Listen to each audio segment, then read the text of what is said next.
Okay, so we have our patient here. We're going for the right femoral approach. We've already prepped the groin with ChloraPrep, and then we have shaved the groin and we have placed a drape over it. So now the doctor will come in with sterile gloves and gown on, and then he's going to palpate the femoral pulse.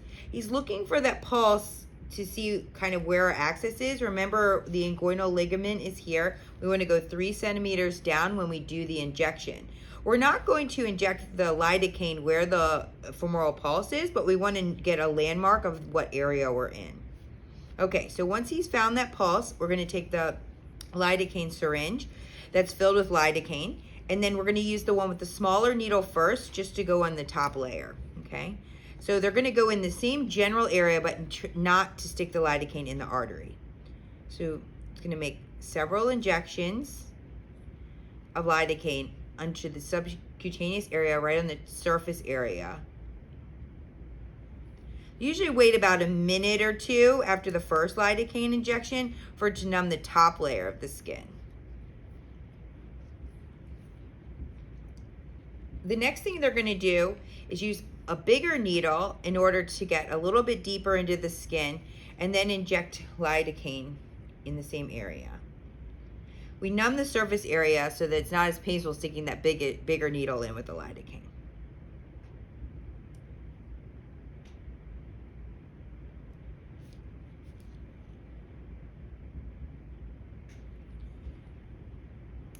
When they inject the lidocaine, sometimes the doctor will pull back and be sure that he's not pulling blood back to make sure that he's not in a vein or artery as well.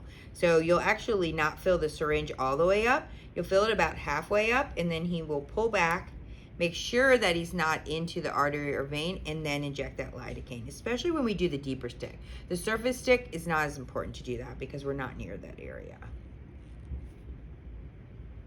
I would say for the groin access, they use about 10 cc's of lidocaine, so they might even need to refill the syringe again. We might use for the subcutaneous about 3 to 4, and then usually about 6 or 7 of the deeper stick.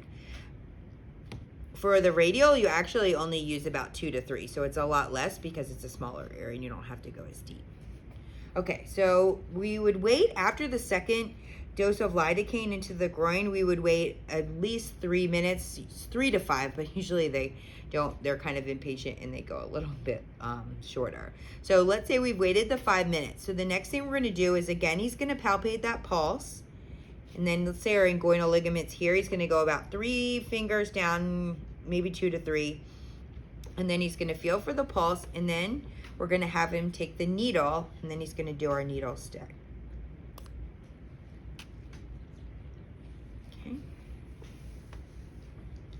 Okay, so at this point, it's very important that you have the sheath wire ready for the doctor when it's time to stick.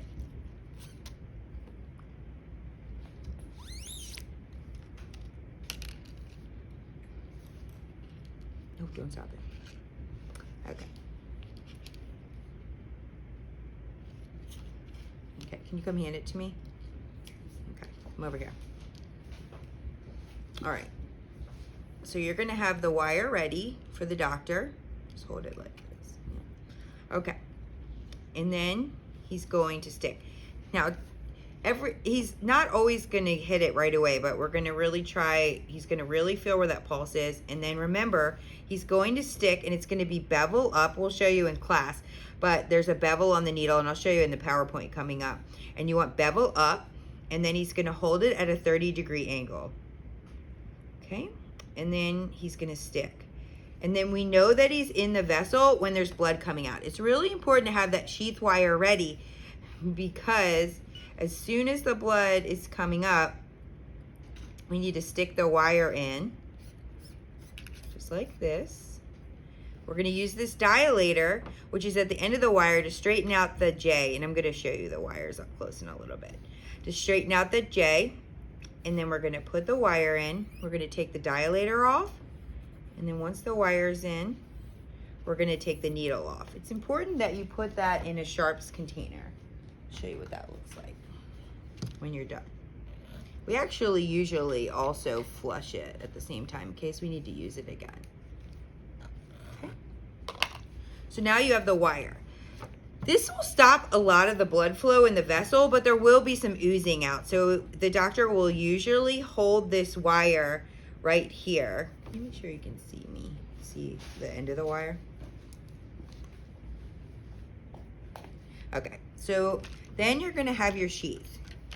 You're gonna flush your sheath ahead of time, but I'm gonna show you how to do that real quick.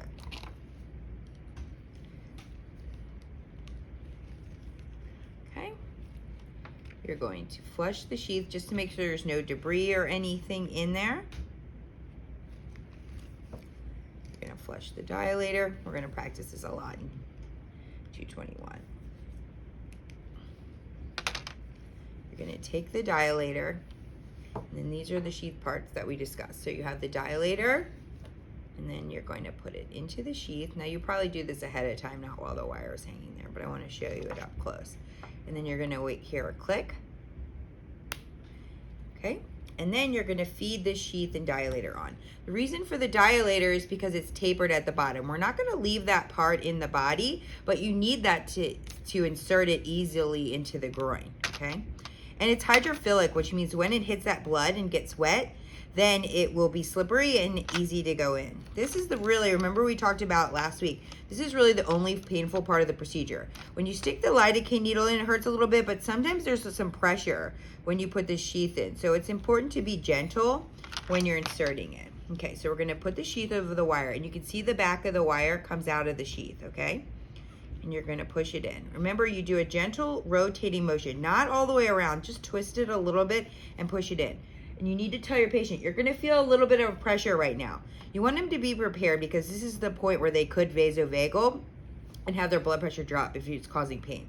If they say it's really painful and they're yelling or screaming, sometimes the doctor will pull the sheath out, leave the wire, and give a little bit extra lidocaine. Another thing they could do is if they're struggling and the person has really thick skin or a lot of fatty tissue, sometimes the doctor will use the scalpel and they will nick the skin in order to insert the sheath a little bit better, okay? So we get the sheath in, push it in, and then when you have the sheath pretty much flush with the skin, you're going to do a little bit of a bend, and then you're gonna pull the wire and the dilator out together. Both of these will come out, and both of these can just go right in the trash can because you're not gonna use them again. So now we have the sheath ready to go, and then the last thing we wanna do is flush the sheath. So we did flush it before we put it in. This tube is filled with saline, but at the end, we want to put our syringe half full, open up our stopcock, pull back blood, because we want to make sure there's no air in this line. Then we're going to inject the blood mixed with the saline. We don't want to hub it. We don't want to push it all the way down in case there's air. Notice how I'm keeping it up in the air. Then we're going to turn it back off. We're going to take a second syringe, halfway full. This time we're going to pull back just a little bit, but it will be mostly saline. And then inject the rest of the saline in, not hubbing it. I'm going over these steps, but we're going to practice these when we do access and catheter insertion, and you'll do this all hands-on in 221. Okay, so now the sheath is in the groin. The next step would be to put the catheters into the heart and the wires and things like that, and that's next week. So that's it for right here, and then we're going to kind of talk about the different sheaths and the tools in a minute.